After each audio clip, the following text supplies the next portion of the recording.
Assalamualaikum warahmatullahi wabarakatuh. Perkenalkan, kami dari kelompok 4 yang akan membahas materi tentang kromatografi gas yang beranggotakan saya sendiri, Meviana Silviani Zahra, Ratika Yuswanti, Maulidi Tasyah, Silvia Rifania. Definisi kromatografi. Secara terminologis, kromatografi adalah krom yang berarti warna dan grafi yang berarti pita-pita. Kromatografi adalah teknik pemisahan fisik suatu campuran zat-zat kimia yang berdasar pada perbedaan migrasi dari masing-masing komponen campuran yang terpisah pada fase diam, padat, atau di bawah pengaruh pergerakan fase gerak atau gas. Kromatografi merupakan salah satu metode analisis yang perkembangannya dapat dikatakan sangat pesat. Di dalam kromatografi tercakup sekaligus metode pemisahan dan metode penentuan baik secara kualitatif dan kuantitatif. Kromatografi secara umum adalah suatu metode pemisahan cuplikan di antara dua fase diam dan fase gerak. Fase diam dapat 87 berupa zat padat dan cair, sedangkan fase geraknya dapat berupa gas atau zat cair. Bila fase gerak yang digunakan adalah zat cair, maka metode ini dinamakan dengan kromatografi cair. Next. Asas dan dasar-dasar kromatografi. Yang pertama itu kromatografi dengan asas adsorpsi, memakai fase diam, padat, dan fase gerak, cair atau gas. Yang kedua, kromatografi dengan asas partisi, memakai fase diam, cair, dan fase gerak, cair. Yang ketiga, kromatografi dengan asas filtrasi, memakai fase diam padat yang mempunyai sifat filtrasi dan fase gerak cairan. Yang keempat, kromatografi dengan asas suhu kritik, memakai CO2 dalam keadaan superkritik. Next. Kromatografi dapat dibedakan menjadi dua. Yang pertama, menurut proses pemisahannya dibedakan menjadi kromatografi adsorpsi, kromatografi partisi, kromatografi pasangan ion, kromatografi pertukaran ion, kromatografi eksklusif, kromatografi afinitas. Yang kedua, menurut alat yang digunakan terdiri dari 3 alat yang selalu dapat dikembangkan perlengkapannya adalah kromatografi lapis tipis atau KLT, dapat juga dikenal dengan thin layer kromatografi atau TLC, dan kromatografi kertas. Yang kedua, kromatografi gas, jenis kromatografi kolom yang menggunakan fase gerak gas atau GC. Yang ketiga, kromatografi cair kinerja tinggi atau KCTC dan berasal dari keterjemahan High Performance Liquid Chromatography atau HPLC. Kromatografi ini termasuk kromatografi kolom yang fase geraknya berupa cairan dan dialirkan berdasar kekuatan dari tekanan yang diberikan. Next. Jenis-jenis GC. Yang pertama, kromatografi gas cair atau liquid gas kromatografi. Fase diam yaitu zat cair, fase gerak itu gas, prinsipnya itu partisi. Yang kedua, kromatografi gas padat atau solid gas kromatografi. Fase diam itu zat padat, fase geraknya itu gas, prinsipnya itu adsorpsi. Next. Gas pembawa atau fase inert. Gas pembawa yang digunakan harus memenuhi persyaratan sebagai berikut. Yang pertama, harus inert, tidak bereaksi dengan sampel atau fase diamnya. 2, murni dan mudah diperoleh serta murah. Yang ketiga, sesuai atau cocok untuk detektor. Yang keempat, harus mengurangi difusi gas. Gas pembawa atau fase gerak umumnya adalah helium, hidrogen, dan atau nitrogen. Aliran gas diatur kecepatannya dalam suatu satuan ml atau menit. Fase gerak umumnya terdiri dari yang pertama nitrogen, yang kedua hidrogen, yang ketiga udara tekanan. Keuntungan kromatografi gas. Keuntungan kromatografi gas antara lain: A. Aliran fase gerak gas kecepatannya dapat dikontrol. B. Pencampuran uap sampel ke dalam aliran fase mobil atau fase gerak mudah. C. Pemisahan fisik di dalam kolom, jenis, panjang, dan temperaturnya dapat diatur. D. Banyak macam detektor yang dapat dipakai. E. Dapat digabungkan dengan instrumen lain.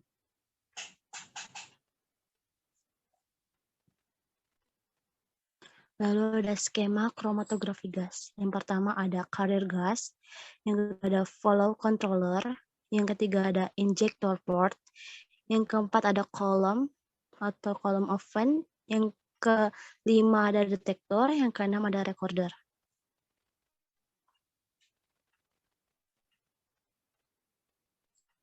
Komponen kromatografi gas. Yang pertama ada gas pembawa atau carrier gas. Gas pembawa atau carrier gas ditempatkan dalam silinder bertekanan tinggi. Biasanya tekanan dari silinder sebesar 150 atm. Gas pembawa atau carrier gas berfungsi sebagai fase gerak. Gas pembawa harus memenuhi persyaratan. A. Harus inert, tidak bereaksi dengan cuplikan pelarut, dan material dalam kolom. B. Murni dan dapat diperoleh serta murah. C. Sesuai atau cocok untuk detektor. D. Harus mengurangi difusi gas. Gas-gas yang sering dipakai adalah helium, argon, nitrogen, karbon dioksida, dan hidrogen. Gas helium dan argon sangat baik, tidak mudah terbakar, tetapi sangat mahal. H2 mudah terbakar, sehingga harus berhati-hati dalam pemakaiannya. Kadang-kadang digunakan juga CO2. Yang kedua ada injeksi port. Injeksi port memiliki fungsi untuk memasukkan sampel, menguapkan sampel, dan mencampurkan uap sampel dengan gas pembawa. Dalam kromatografi gas, semua sampel harus diubah menjadi fase uap atau gas. Alat yang biasa digunakan untuk menginjeksikan sampel adalah microsyringe atau penyemprot mikro.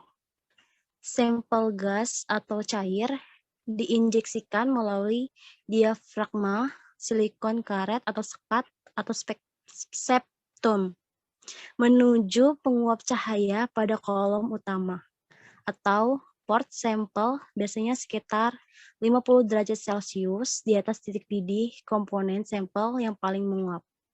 Perlu diperhatikan bahwa kita tidak boleh menginjeksikan cuplikan terlalu banyak karena gas kromatografi sangat sensitif. Biasanya, jumlah cuplikan yang diinjeksikan pada waktu kita mengadakan analisa yaitu 0,5 sampai 50 mili untuk gas dan 0,2 sampai 20 mili untuk cairan. Yang ketiga ada kolom. Ada dua jenis kolom digunakan dalam gas kromatografi. Yang pertama ada kolom kemas, yaitu berupa tabung yang terbuat dari gelas atau stainless steel berisi suatu padat inert yang dikemas secara rapi. Kolom ini memiliki ukuran panjang 1,5 sampai 10 meter dan diameter 2,2 sampai 4 nanometer. Yang kedua ada kolom kapler yang biasanya terbuat dari silika dengan lapisan poliamida. Kolom jenis ini biasanya memiliki ukuran panjang 20 sampai 26 meter dengan diameter yang sangat kecil. Yang keempat ada detektor. Detektor berfungsi sebagai pendeteksi komponen-komponen yang telah dipisahkan dari kolom secara terus-menerus, cepat, akurat, dan dapat melakukan pada suhu yang lebih tinggi.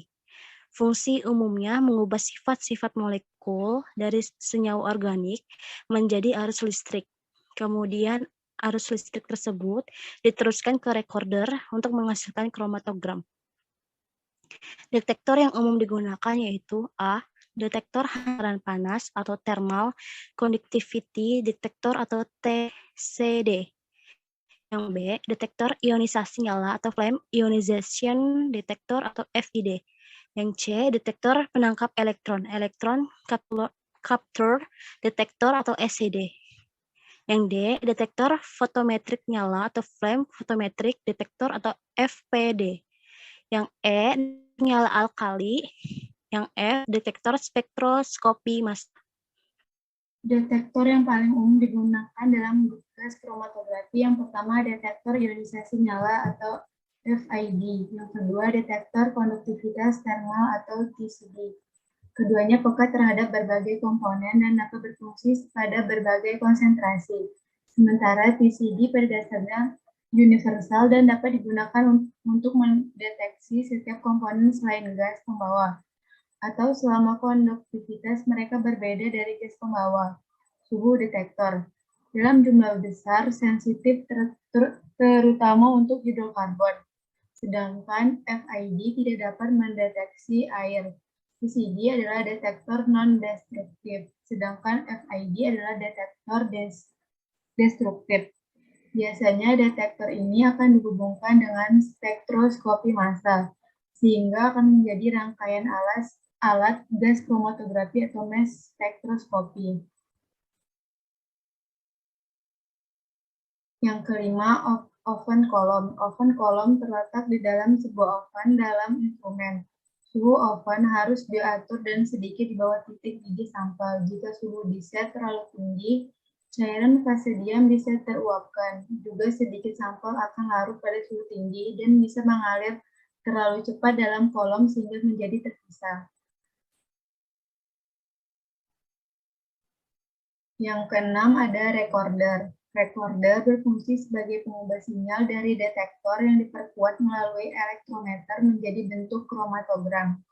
Dari kromatogram yang diperoleh dapat dilakukan analisis kualitatif dan kuantitatif.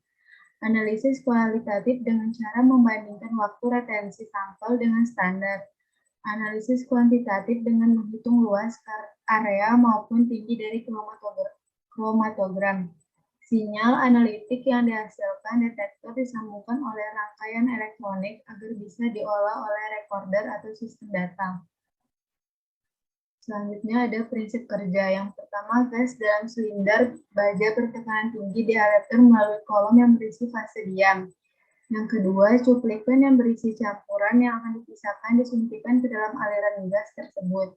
Yang ketiga, kemudian cuplikan dibawa oleh gas ke dalam kolom dan di dalam kolom terjadi proses pemisahan. Yang keempat, komponen-komponen campuran yang telah terpisahkan satu persatu meninggalkan kolom. Suatu detektor diletakkan di ujung kolom untuk mendeteksi jenis maupun jumlah tiap komponen dalam campuran.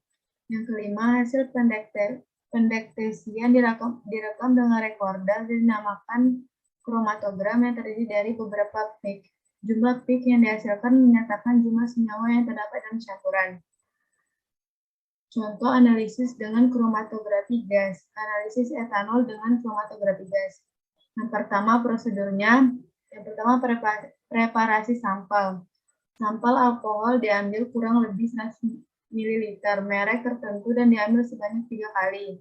Kedua, sampel yang didapat dihomogenkan terlebih dahulu dengan cara dikocok pada setiap botol. Kemudian disaring dengan kertas Whitman nomor 1 agar jernih. Yang ketiga, kemudian disimpan dalam botol tertutup untuk menghindari penguapan sampel. Selanjutnya dilakukan analisis kualitatif. Yang pertama, uji waktu retensi.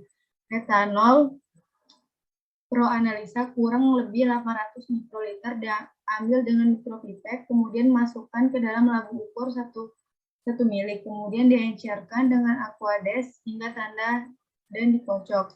Yang kedua, larutan diambil 1 mikroliter disuntikan ke dalam kolom melalui tempat injeksi ke alat kromatografi gas, kemudian dibandingkan waktu retensinya. Selanjutnya dilakukan pembuatan seri baku atau standar etanol. Yang pertama, seri baku yang digunakan pada sampel ini yaitu etanol.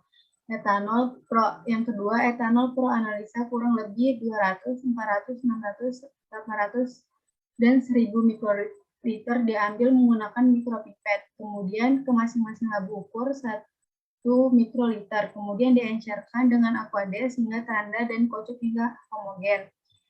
Yang ketiga, masing-masing larutan diambil 1 mikroliter disuntikan ke dalam kolom melalui tempat injeksi ke alat kromatografi gas, kemudian dibandingkan waktu retensinya.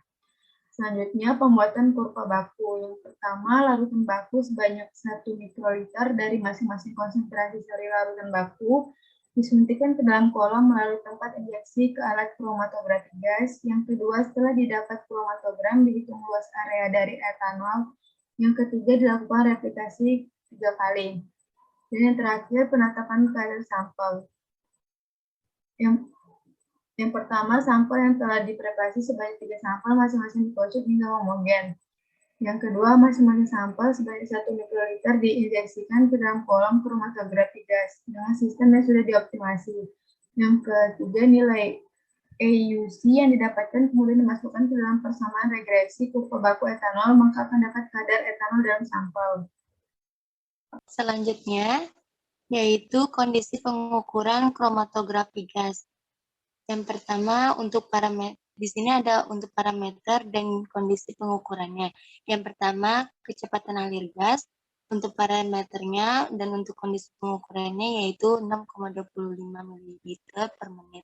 Kemudian yang kedua untuk parameter suhu injeksi, untuk kondisi pengukurannya yaitu 260 derajat Celcius. Kemudian yang ketiga untuk parameter suhu open, untuk kondisi pengukurannya yaitu 50 sampai 300 derajat Celcius. Kemudian yang keempat, untuk parameter program suhu, kondisi pengukurannya yaitu 30 derajat Celcius per menit. Untuk yang kelima yaitu untuk parameter suhu detektor, kondisi pengukurannya yaitu 290 derajat Celcius. Yang keenam, untuk parameter waktu analisis, kondisi pengukurannya yaitu 4 menit. Yang ketujuh, untuk parameter detektor, kondisi pengukurannya FI. Dan yang terakhir, yang ke-8, untuk parameter persediamnya kondisi pengukurannya polyethylene glycol.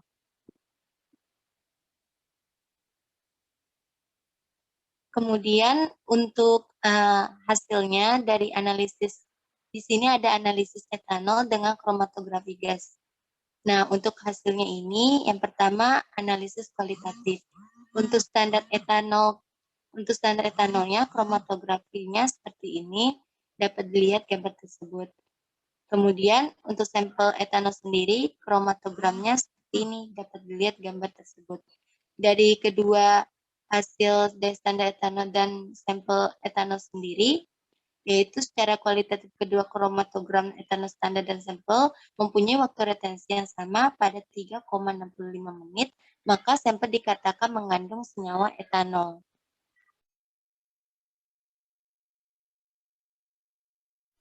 Kemudian untuk hasil yang kedua yaitu kurva standar etanol dengan hasil retensi rata-rata 3,65 menit. Di sini terdapat konsentrasi etanol berserta luas areanya. Untuk konsentrasi 20%, luas areanya 615/401. Kemudian untuk konsentrasi etanol 40%, 122/5197. Untuk konsentrasi etanol 60%, luas areanya 187/084. Kemudian untuk konsentrasi etanol 80%, luas areanya 2454150. Kemudian untuk konsentrasi etanol yang terakhir 100%, luas areanya itu 2999354. Untuk hitung persama regresi linearnya itu Y sama dengan 29984X ditambah 33940. Untuk R kuadratnya sendiri yaitu sama dengan 0,991. Untuk yang ketiga yaitu hasil pengujian sampel etanol dengan kromatografi gas.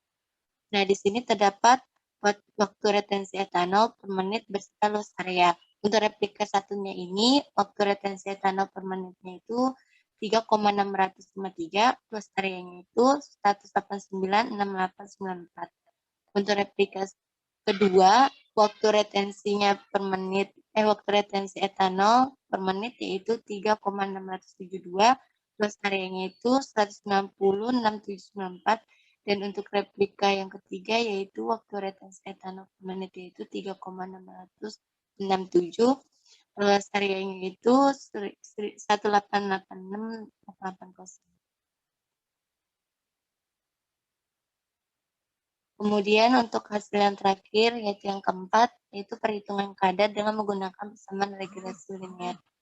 Untuk replika 1 di sini ada waktu retensi etanol per menit yaitu 3,653.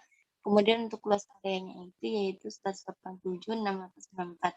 Dan juga di sini ada konsentrasi persen yaitu sesuai kurva kalibrasinya yaitu 61,4646. Kemudian untuk replika 2-nya waktu retensi etanol per menitnya itu yaitu 3,672.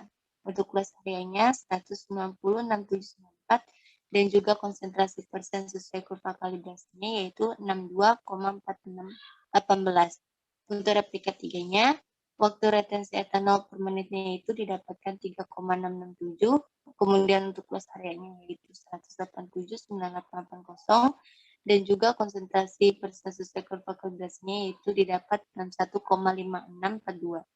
Untuk rata-ratanya, untuk replika 1, replika 2, dan replika 3 untuk waktu retensi etanol yaitu 36653, 3672, dan 3667 ditambah kemudian dibagi 3 sehingga mendapatkan hasil rata-ratanya yaitu 3,664. Kemudian untuk luas areanya sendiri untuk replika 1, 2, dan 3 yaitu dengan rata-ratanya 1,887,856 dan juga untuk replika 1, 2, 3 pada konsentrasi persen sesuai kurva kalibrasi yaitu didapatkan rata-ratanya yaitu 61,8302. Nah, di sini terdapat penjelasan lengkap mengenai perhitungan kadar etanol pada replika. Di sini ada kadar etanol replika 1, kadar etanol replika 2, dan kadar etanol replika 3. Jadi untuk penjelasan lengkapnya bisa dilihat di sini untuk perhitungannya mengenai hasil dari konsentrasi persen kurva kalibrasinya. Sekian dari kelompok kami. Terima kasih. Mohon maaf apabila ada kesalahan. Mohon dimaafkan. Wassalamualaikum warahmatullahi wabarakatuh.